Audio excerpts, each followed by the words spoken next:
कैलाश के निकट चांटया क्षेत्र से ही इनकी ये पदयात्रा आरंभ हुई। इस परिव्राजन से संबंधित तथ्यों का संग्रह करके एक भक्त निबंधकार ने आकर्षक वर्णन किया है।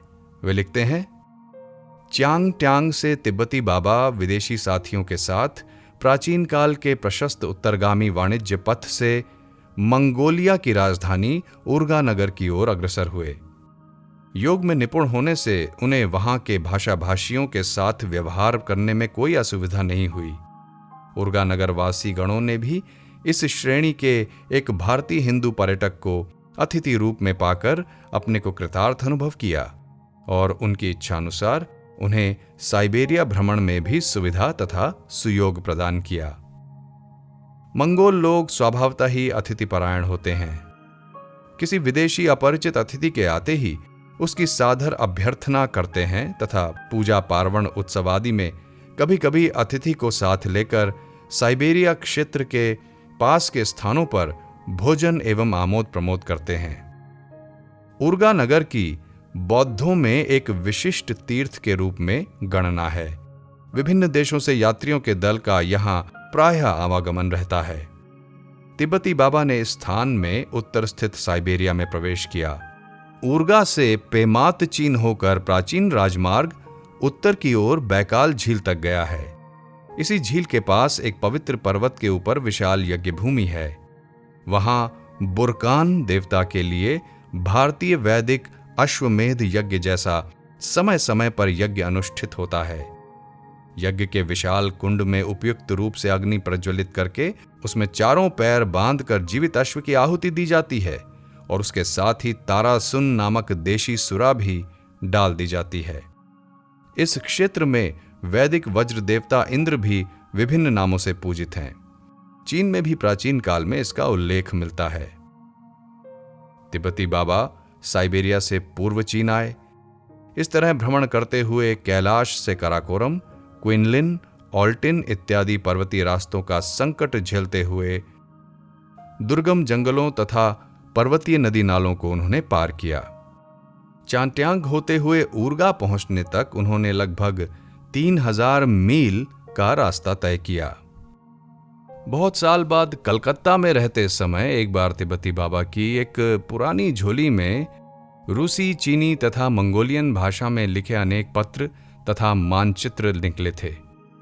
इनमें क्या लिखा है, ये पूछने पर उन्होंने मुस्कुराकर उत्तर दिया, अगर तुम्हें यह जानने का उत्साह है तो जो ये भाषाएं जानता है उससे इसका अर्थ समझ लो।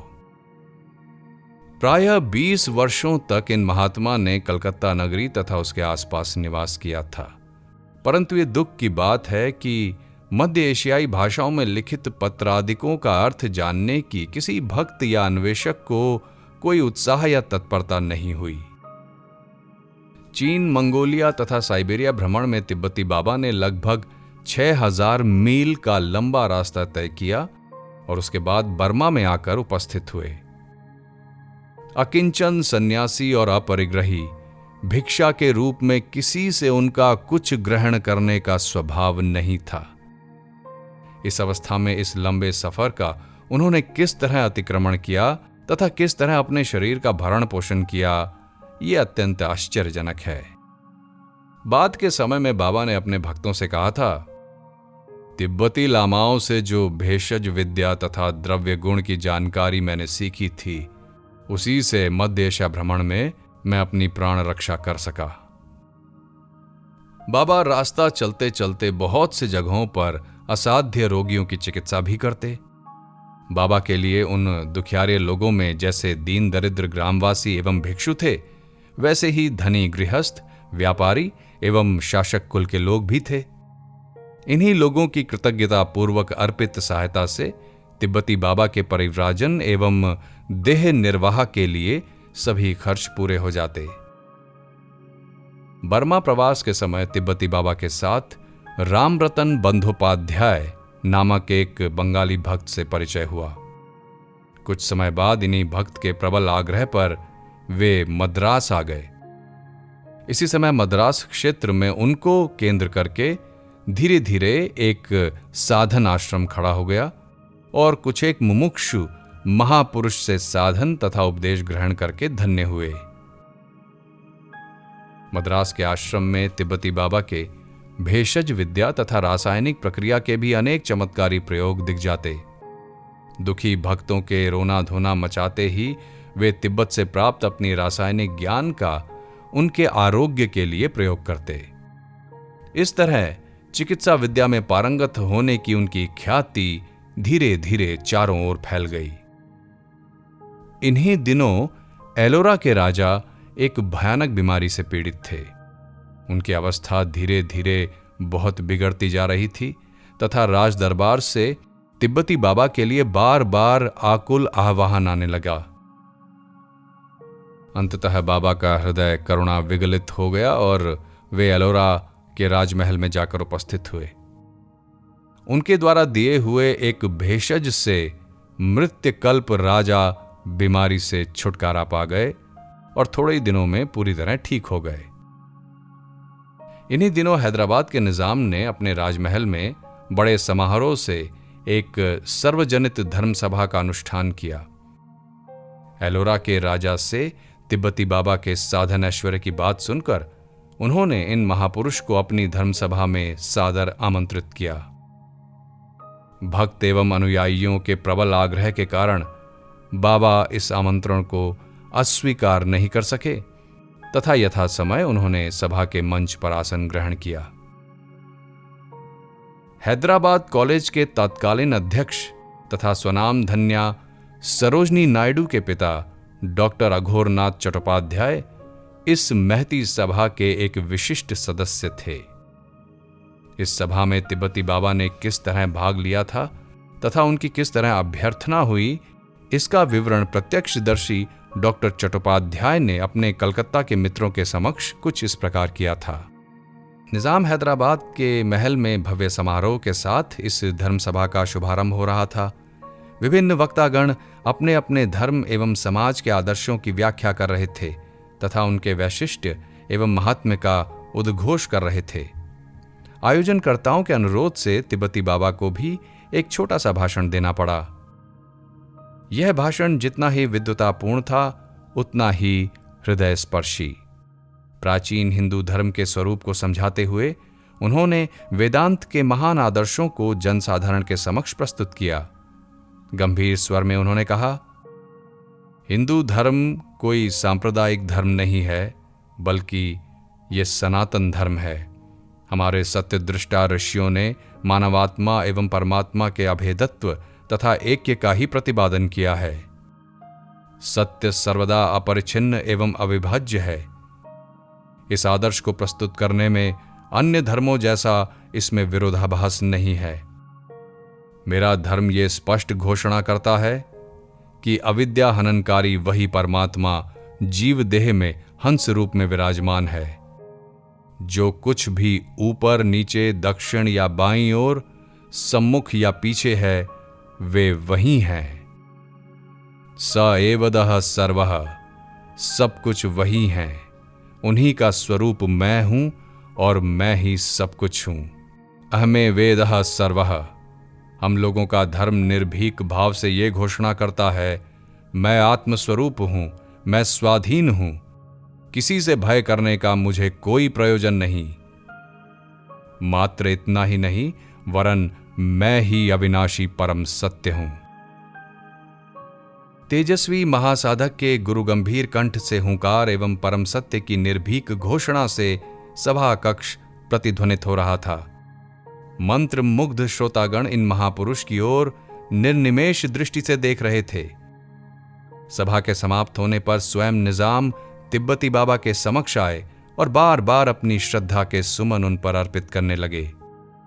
उन्होंने बहुमूल्य उपहार प्रदान करने का प्रस्ताव किया। तिब्बती बाबा ने मुस्कुराते हुए उत्तर दिया, निजाम बहादुर, आपके इस प्रस्ताव के लिए धन्यवाद, परंतु ये सब वस्तुएं ग्रहण करना तो मेरे लिए संभव नहीं है। वास्तविक साधु और गृहस्थ के मनोभाव में काफी अंतर है। आप जिसे धन ऐश्वर्य के नाम से पुकारते हैं, वो मेरी दृष्टि में बंधन मात्र के सिवा और कुछ नहीं है।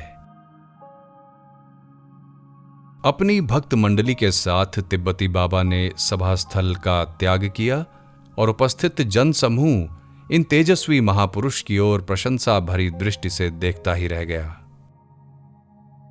मद्रास क्षेत्र में थोड़े दिनों तक अपनी कृपा लीला प्रस्तुत करने के बाद तिब्बती बाबा उत्तर भारत की ओर चले आए।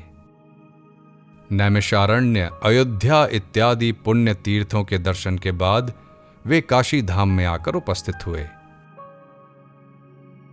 तिलभांडेश्वर मंदिर के सम्मुख जनविरल गली में एक दिन अपने मन की मौज में वे घूम फिर रहे थे। अचानक एक ब्रह्मचारी वेशी विशालकाय साधक रास्ता रोककर उनके सम्मुख उपस्थित हुए। प्रणाम करने के बाद उन्होंने हाथ जोड़कर कहा, बाबा, मैं मुमुक्षु होकर देश देशांतर में भ्रमण कर रहा हूं। आपको देखकर मुझे ऐसा लग रहा है कि आप ही मेरे निर्दिष्ट गुरु हैं। कृपा करके मुझे दीक्षा दें जिससे यह जीवन सफल हो। रास्ता चलते चलते त्योरी चढ़ाकर स्वाभाविक कठोर स्वर में तिब्बती बाबा ने कहा, देखते ही गुरु की पहचान हो गई है। तुम तो बहुत चतुर हो। दीक्षा शिक्षा लेने से पहले ही तुमने उसका फल प्राप्त कर लिया है और शक्तियां भी अर्जित कर ली हैं। वो साधक बोला, अपनी आंखों से नहीं बल्कि आप जैसे ही एक शक्तिधर महात्मा की आंखों से मैंने आपको पहचान लिया है। कुछ दिनों पहले मैं हिमालय क्षेत्र में परिव्राजन कर रहा था। वहीं बड़े रहस्यमय ढंग से इन महात्मा से मेरा परिचय हुआ। उन्होंने ही कह दिया, जल्दी काशी धाम पहुंचो। पहुंचने के दूसरे ही दिन तुम्हें निर्दिष्ट गुरु का दर्शन मिल जाएगा। पहचानने में तुम्हें कोई कष्ट नहीं होगा। उसके बाद उन्होंने चेहरे का भी वर्णन किया और उसी से आपका चेहरा हूबहू मिल गया। इसीलिए तो कृपा भिक्षा चाहता हूं। अच्छी बात है, परंतु बाघ से लड़ाई करने का शौक अचानक खत्म कैसे हो गया? बाबा, आप सर्वज्ञ हैं। ये सच है कि मैंने मात्र अपने शारीरिक बल के गर्व के नशे में हिंसक बाघों के साथ लगातार लड़ाई की है। पता नहीं कैसे मेरा वो नशा एक दिन अचानक गायब हो गया। अब वन के बाघ के स्थान पर अपने मन के बाघ को पददलित करने की बात मैं सोच रहा हूं, परंतु इस कला से तो मैं सर्वथा अनभिज्ञ हूं। वन का बाघ ही अच्छा था रे। मन के बाघ पर लगाम लगाना अधिक कठिन है। जानते हो, वायु पर विजय प्राप्त करके मन को वश में करना होता है। यह वायु तो बाघ नहीं बल्कि शेर है। वश में आते ही तो तुम सिद्धि के द्वार में पहुंच जाओगे, तथा वश में ना आने पर कभी कभी इसी के हाथों प्राण भी विसर्जित कर देने पड़ते हैं। बाबा, इसीलिए तो मैं आप जैसे शक्तिमान एवं दक्ष कर्णधर के शरण आया हूं। शिष्य के कान कभी कभी खूब जोर से ऐंठने पड़ते हैं। उस समय भाग तो नहीं जाओगे? चरणों में एक बार आश्रय देकर परीक्षा तो लीजिए। ठीक है, घबराओ नहीं, तुम्हारा कार्य होगा। तुम सही स्थान पर आए हो। हिमालय के जिन महात्मा की बात तुम कर रहे हो, उनकी सारी बातें मुझे ज्ञात हैं। उनके निर्देश से तुम आ रहे हो, इससे भी मैं अनभिज्ञ नहीं था। इतनी देर से यहां पर तुम्हारी ही प्रतीक्षा कर रहा था। इन मुमुक्षु साधक का नाम था श्यामाकांत बंदोपाध्याय तथा ये ढाका जिले के रहने वाले थे। उनकी शारीरिक शक्ति, पराक्रम एवं साहस अतुलनीय था। जंगली बाघ से मल्ल युद्ध करने की अद्भुत क्षमता उन्होंने अर्जित की थी। अपनी एक सर्कस पार्टी थी, उसी को लेकर श्यामाकांत देश विदेश में घूमते रहते और अपने असामान्य शौर्य एवं मनोबल का प्रदर्शन करके असंख्य दर्शकों को विस्मयाभूत कर डालते। सर्कस के पांडाल में सीना तान कर बाघ के सामने जाकर खड़े होते और केवल अपनी वज्र के समान मुट्ठी से अपने प्रतिद्वंदियों को धराशाही कर डालते। इन भीमकाय पुरुष के पराक्रम को देखकर जनता आनंद विह्वल हो उठती और उनका बार बार अभिनंदन करती। उत्तर भारत के अनेक नगरों में हजारों दर्शकों के सामने श्यामाकांत ने इस अद्भुत लड़ाई का प्रदर्शन किया था। अचानक एक दिन श्यामाकांत ने अपने मल जीवन का समापन कर दिया तथा घर संसार छोड़कर मुक्ति साधन की पथ की ओर अग्रसर हो उठे। अनेक स्थानों का भ्रमण करते हुए वे हिमालय की तराई में एक सिद्ध पीठ में आकर उपस्थित हुए। एक वृद्ध महात्मा रास्ते के किनारे ही एक झोंपड़ी डालकर तपस्या करते थे। रास्ता चलते चलते अचानक श्यामाकांत की नजर उनकी ओर पड़ी। नजदीक आकर हाथ जोड़कर उन्होंने प्रणाम किया। मुस्कुराते हुए महात्मा ने कहा, शाबाश बेटा, कितना शक्तिमान तुम्हारा शरीर है। जी, थोड़ी शक्ति थी अवश्य। इस समय उस शक्ति का कितना बचा है ये तो बताओ। बाबा, किसी साधारण मनुष्य से तो अधिक है, इसमें क्या संदेह। इतने दिनों की शारीरिक शक्ति का गर्व शरीर तथा मन से दूर नहीं हो पाया था। पुराना गर्व अभी बचा हुआ था। श्यामाकांत उसी अभ्यास के अनुसार सीना फुलाकर वीर दर्प से तन कर खड़े हो गए। उन बाबा के आसन के पास ही कंद फूल खोदने वाला एक बड़ा सा चिमटा था। इस चिमटे को उठाकर वृद्ध तपस्वी ने जोर से उसे मिट्टी में गाड़ दिया। मुस्कुराकर उन्होंने कहा, शारीरिक शक्ति का गर्व कर रहे हो, ठीक है, चिमटे को उखाड़ सको तो समझूं, इसमें कौन सी बात है। आगे बढ़कर अवज्ञापूर्वक श्यामाकांत ने चिमटे को पकड़ा और उखाड़ने का प्रयास किया। जमीन में वो सिर्फ कुछ एक इंच ही गड़ा था, परंतु बार बार जोर लगाने पर भी उसे उखाड़ पाना संभव नहीं हो रहा था। अपने पूरे मल्ल जीवन में ऐसी हास्यास्पद स्थिति तो कभी नहीं आई थी। ये कैसा अद्भुत एवं अविश्वसनीय कांड है। बहुत देर खींचातानी करने के बाद वो लज्जित हो उठा और चिमटा पहले की तरह मिट्टी में ही गड़ा रहा। महात्मा के मुख पर कुटिल हंसी थी। स्नेहपूर्ण स्वर में उन्होंने कहा, बेटा, तुम देख तो चुके हो तुम्हारी शारीरिक शक्ति कितनी नगण्य है, और इसी को लेकर इतने दिनों तक गर्व से फूले हुए थे। अपराध क्षमा करें तथा इसके साथ ही कृपा भी करें। आपकी इस अलौकिक शक्ति के सामने मेरी ये शारीरिक शक्ति कितनी तुच्छ है, इसे मैं आज अच्छी तरह जान गया। फिर भी प्रबल संस्कार आसानी से मिट नहीं पाता। मेरी प्रार्थना है आप मुझे अपने चरणों में आश्रय दें, संन्यास दीक्षा तथा साधन देकर मुझे मुक्त करें। इसके जवाब में महात्मा ने श्यामाकांत को यह अवगत करा दिया कि उसके निर्दिष्ट गुरु वे नहीं हैं। उसके गुरु उन दिनों वाराणसी में निवास कर रहे हैं। गुरु का पूरा हुलिया बताने के बाद उन्होंने फिर कहा कि उनके दर्शन होते ही श्यामाकांत को उन्हें पहचानने में कोई असुविधा नहीं होगी। महात्मा के निर्देशानुसार शीघ्र ही अपने गुरु तिब्बती बाबा का संधान पाकर श्यामाकांत ने उनके समक्ष आत्मसमर्पण किया। तिब्बती बाबा से श्यामाकांत ने संन्यास दीक्षा ग्रहण की तथा सन 1899 में दीक्षा दान के बाद तिब्बती बाबा ने उनका नवीन नामकरण किया, सोहम स्वामी। संन्यास ग्रहण के उपरांत सोहम स्वामी की तपस्या का अध्याय आरंभ हुआ। उनके जीवन में गुरु प्रदत्त मंत्र चैतन्य के फलस्वरूप एक अपूर्व ध्यान तन्मयता दिखने लगी। उनका यह ध्यानस्थ भाव लगातार 6 महीने तक रह पाया। जन कोलाहल से दूर एक निर्जन कुटिया में सोहम स्वामी की कठोर तपस्या अनवरत चलती रही।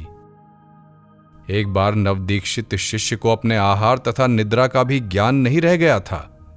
इन दिनों तिब्बती बाबा पुत्रवत स्नेह से उनके भोजन, वस्त्र तथा रक्षा की व्यवस्था करते।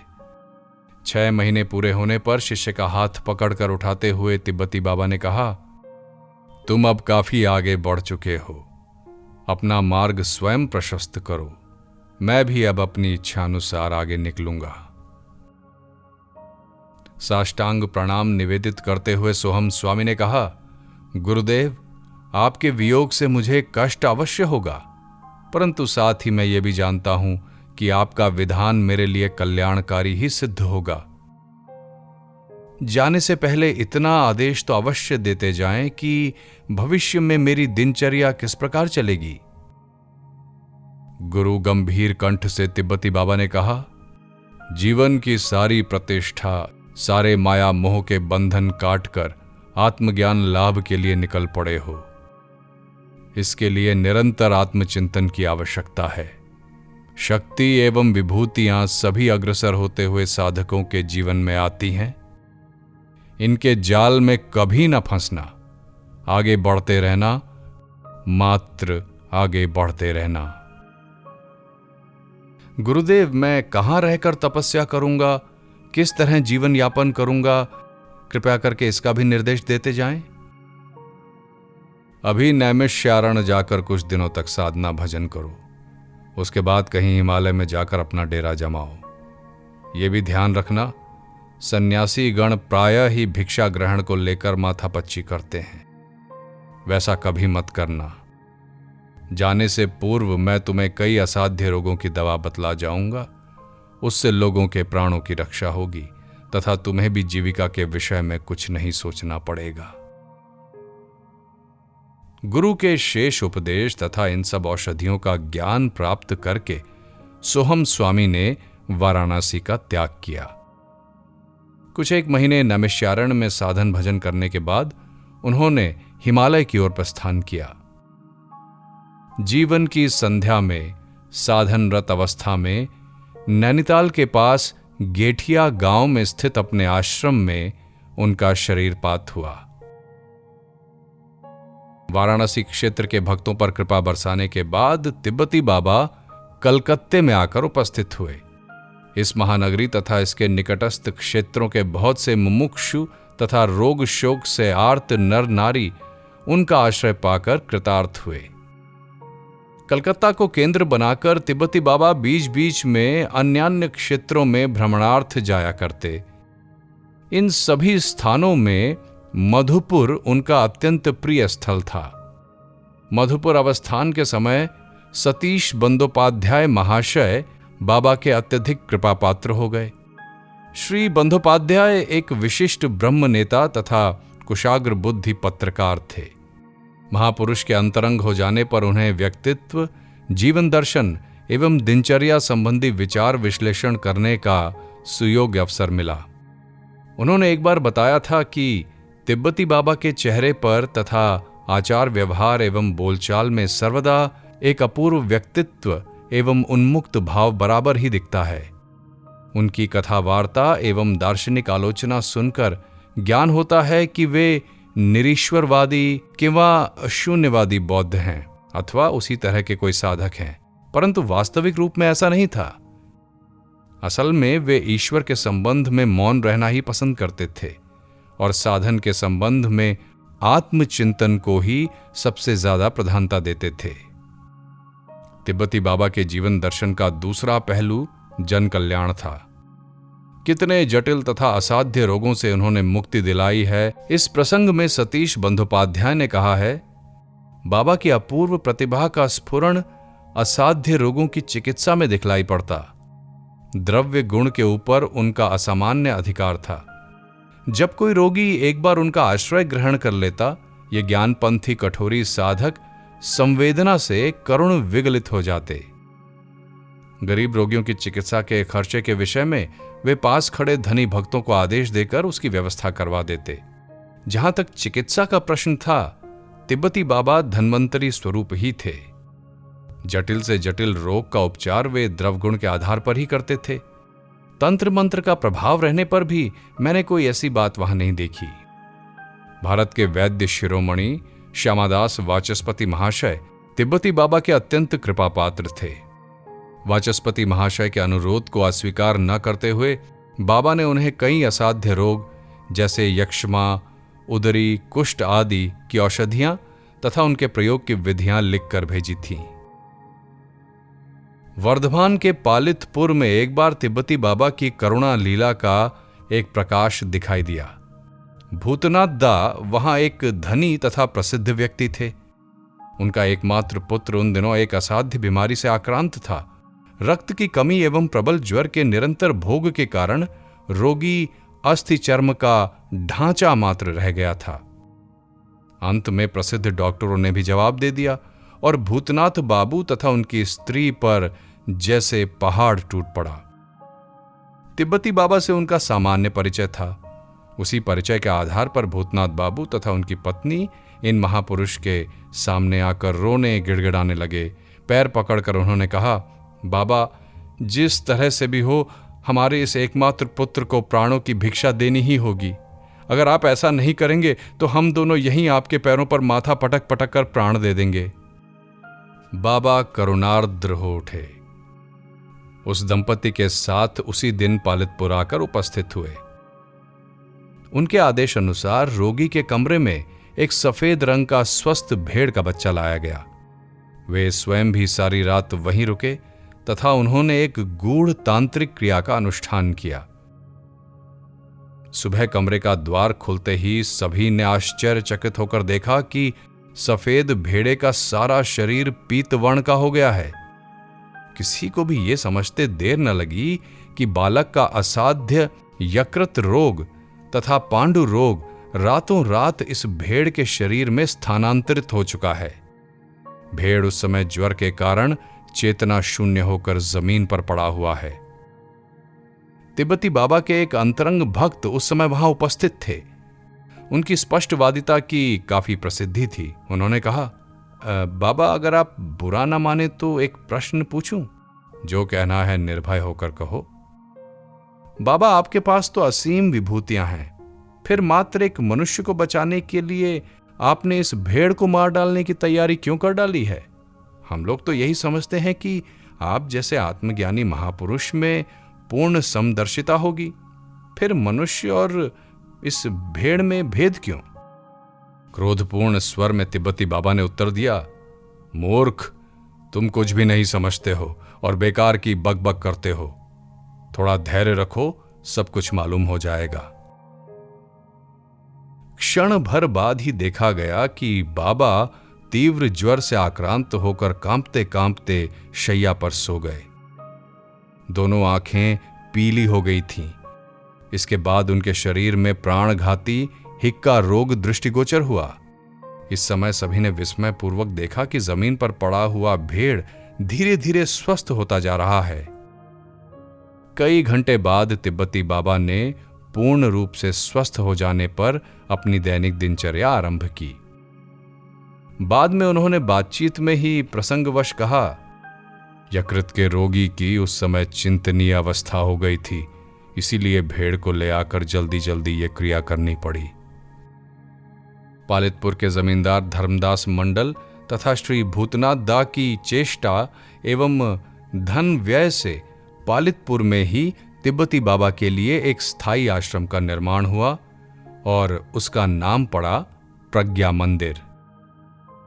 इसी आश्रम में बाबा ने अपने बाकी जीवन का अधिकांश भाग व्यतीत किया।